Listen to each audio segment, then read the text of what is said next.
मौलाना तौकीर रजा के खिलाफ योगी सरकार का तगड़ा एक्शन। जिस होटल में छुपा था मौलाना तौकीर, उसे किया गया सील।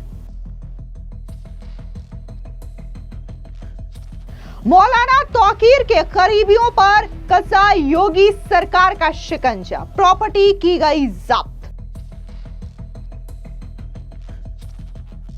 मुख्यमंत्री योगी की चेतावनी के बाद बरेली में हाई अलर्ट। उत्तर प्रदेश के बरेली में पोस्टर विवाद के दौरान हुई हिंसा के बाद सुरक्षा बढ़ा दी गई है। शनिवार की रात बरेली पुलिस ने मौलाना तौकीर रजा खान और उनके 7 साथियों समेत कुल 39 दंगाइयों को गिरफ्तार किया है। इस गिरफ्तारियों के बाद पड़ोसी जिलों में प्रशासन ने हाई अलर्ट जारी कर दिया है। बवाल के दौरान मौलाना तौकीर रजा जिस होटल में छुपा था, अब खबर ये सामने आई है कि उस होटल को सील कर दिया गया है। सूत्रों के हवाले से खबर है कि इस होटल के कुछ हिस्से अवैध है। बता दें कि बरेली विकास प्राधिकरण द्वारा होटल स्काई लार्क को सील कर दिया गया है। वहीं दूसरी तरफ सीएम योगी आदित्यनाथ के आदेश के बाद पुलिस ने मौलाना तौकीर रजा के करीबियों पर भी अब शिकंजा कसना शुरू कर दिया है। मौलाना को पनाह देने वालों के खिलाफ बरेली विकास प्राधिकरण ने बड़ी कार्रवाई की है। तौकीर रजा के करीबी फरहत और उसके भाई आरिफ के खिलाफ भी कार्रवाई की जा रही है और उनके करोड़ों की संपत्ति सील कर दी गई है। इसका आंकड़ा बताया जा रहा है कि अब तक 150 करोड़ की ऐसी प्रॉपर्टी है मौलाना तौकीर रजा के करीबियों की, जिसे सील कर दिया गया है। बीडीए ने sky lark hotel, flora garden banquet hall और हाफन लॉन बैंक्वेट हॉल को सील किया है। बवाल वाले दिन पुलिस ने मौलाना तौकीर रजा को फरहत के घर फ्लाइंग एनक्लेव से गिरफ्तार किया था। पुलिस मौलाना को शरण देने वाले फरहत और उसके बेटे आमिर को पहले ही जेल भेज चुकी है। भारी पुलिस फोर्स और प्रशासन के साथ साथ बीडीए ने प्रॉपर्टी पर सीलिंग की कार्रवाई की है। तस्वीरें आप देख रहे हैं कि कैसे बकायदा यहां पर बीडीए की टीम पहुंची है। बकायदा एक-एक यहां पर लेखा जोखा तैयार किया जा रहा है और उसके बाद पूरी की पूरी प्रॉपर्टीज को सील कर दिया गया है। इसके अलावा खबर यह भी आ रही है कि जिस होटल में मौलाना तौकीर रजा ठहरा था, उसके कुछ हिस्से अवैध भी हैं। अब जिस तरीके से बरेली में हुए पोस्टर विवाद के बाद पूरा का पूरा मामला हुआ है और कैसे मौलाना तौकीर रजा की गिरफ्तारी हुई है और इसमें क्या कुछ नया अपडेट है, इसको लेकर के आईजी बरेली अजय साहनी का बयान भी सामने आया। एक बार सुनिए क्या कुछ आईजी बरेली ने कहा। ये जो यहाँ पर 10 मुकदमे लिखे गए हैं, इसके संबंध में एसपी सिटी के नेतृत्व में और एक अन्य राजपत्रित अधिकारी को रखते हुए जो 10 एफआईआर पंजीकृत है, उसके लिए एक एसआईटी का गठन किया गया है। ये पूरी टीम जो है इसमें गुणवत्तापूर्वक सभी साक्ष्यों को, वैज्ञानिक साक्ष्यों को एकत्र करेगी। जो भी इसमें मोबाइल डिटेल से संबंधित है, सोशल मीडिया का जो दुरुपयोग किया गया है, साथ ही जो वहाँ पर खोखे मिले हैं, बाकी अन्य चीज़ों का जो एफएसएल से रिपोर्ट लेना है, मिलान कराना है, एक गुणवत्तापूर्वक एक वैज्ञानिक विवेचना किए जाने के लिए एक सोशल एसआईटी का गठन किया गया है, जिसमें ये सारी चीज़ें होंगी। सर, कितने आरोपी को और गिरफ्तार करके इनको पेश किया गया? इस संबंध में मैं थोड़ी देर में आपको और अपडेट करा दूंगा। कल तक जो 49 आदमी डिटेन किए गए थे, इसकी संख्या और बढ़ी है और 20 और लोगों को डिटेन किया गया है, जिसमें से कुछ लोगों को जेल भेजा गया है और कुछ अन्य से अभी पूछताछ जारी है। सर, मौलाना तौकीर को भी बरेली शिफ्ट कर दिया गया है? नहीं, मौलाना तौकीर को कल गिरफ्तार किया गया था, उनके खिलाफ साक्ष्य पाए गए थे और बरेली जेल भेजा गया था। वहां से फिर प्रशासनिक आधार पर इनको अन्यत्र स्थानांतरित किया गया और ये कार्रवाई, चूँकि ये इस समय 14 दिन के न्यायिक अभिरक्षा में है, तो न्यायिक अभिरक्षा में ये जो कार्रवाई अग्रिमों के द्वारा उनको की जा रही है। दरअसल शुक्रवार को बरेली के कोतवाली इलाके की मस्जिद के बाहर आई लव मोहम्मद के पोस्टर लिए हुए भीड़ और पुलिस में झड़प हुई। बताया गया कि भीड़ तौकीर रजा द्वारा प्रस्तावित प्रदर्शन रद्द होने से नाराज थी। प्रशासन ने कहा कि अनुमति हमने नहीं दी। हिंसा के दौरान पथराव, आगजनी और धार्मिक भावनाओं को भड़काने जैसे मामलों में 180 नामजद और 2500 अज्ञात लोगों के खिलाफ अलग अलग थानों में मुकदमे दर्ज किए गए। पुलिस ने रात भर घर घर छापेमारी कर आरोपियों और दंगाइयों की तलाशी की। गिरफ्तार तौकीर और उसके 7 सहयोगियों को शनिवार को अदालत में पेश किया गया, जहां 14 दिन की जुडिशियल कस्टडी में मौलाना तौकीर रजा को भेज दिया गया और इसके बाद उन्हें बाद में फतेहगढ़ सेंट्रल जेल में शिफ्ट कर दिया गया है। मौलाना तौकीर रजा की गिरफ्तारी कैसे हुई है, इसको लेकर के बरेली के एसएसपी अनुराग आर्या का बयान भी सामने आया। उन्होंने बकायदा प्रेस कॉन्फ्रेंस के माध्यम से मौलाना तौकीर रजा की गिरफ्तारी के बारे में जानकारी साझा की। सुनिए।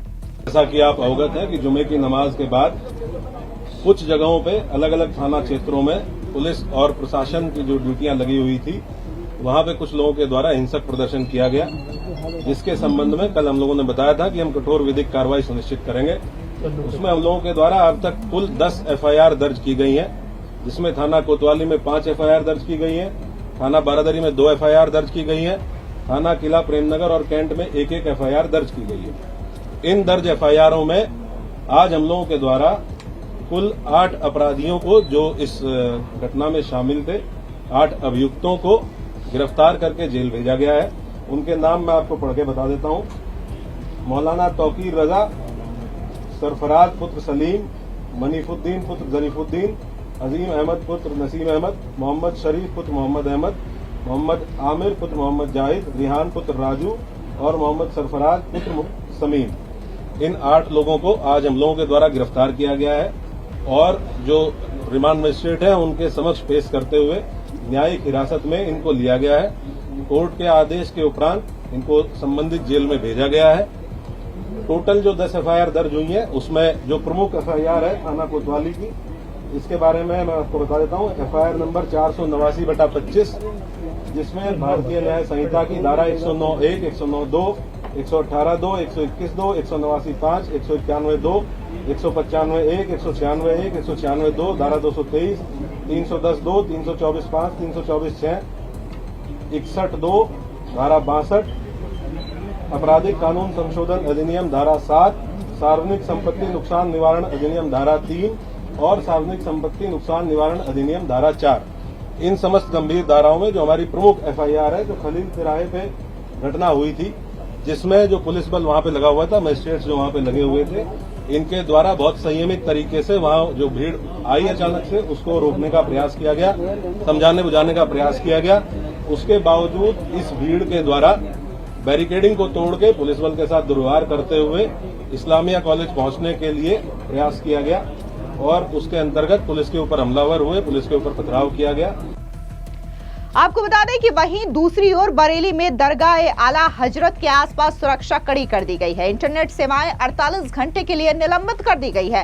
पड़ोसी जिलों जैसे कि रामपुर, पीलीभीत, शाहजहांपुर, मुरादाबाद, बड़ौन, संभल, बिजनौर, अमरोहा और फतेहगढ़ में भी प्रशासन ने हाई अलर्ट जारी कर दिया है, क्योंकि इन जिलों में तौकीर रजा के समर्थक रहते हैं। ऐसे में प्रदेश के मुखिया योगी आदित्यनाथ ने भी बकायदा दंगाइयों को लेकर के सख्त अल्टीमेटम भी दे दिया है। उन्होंने कहा है कि अगर उपद्रव करोगे, हिंसा करोगे और त्योहार और विकास के माहौल को बिगाड़ने की कोशिश करोगे तो सीधा जहन्नुम का टिकट कटवा दिया जाएगा। इतना ही नहीं, मुख्यमंत्री योगी आदित्यनाथ ने यह भी कहा कि अगर व्यापारियों, बहन बेटियों और इसी के साथ ही शांति और प्रदेश की कानून व्यवस्था के साथ खिलवाड़ करोगे तो जो पिटाई बरेली में हुई है उसी तरीके की पिटाई आगे भी होगी। इसी के साथ ही मुख्यमंत्री योगी आदित्यनाथ ने बकायदा प्रशासन को भी आदेश दिया है कि जितने भी उपद्रवियों ने उत्पात मचाया था बरेली में पोस्टर विवाद के दौरान, उन तमाम लोगों की शिनाख्त जल्द से जल्द की जानी चाहिए, सीसीटीवी फुटेज खंगालने चाहिए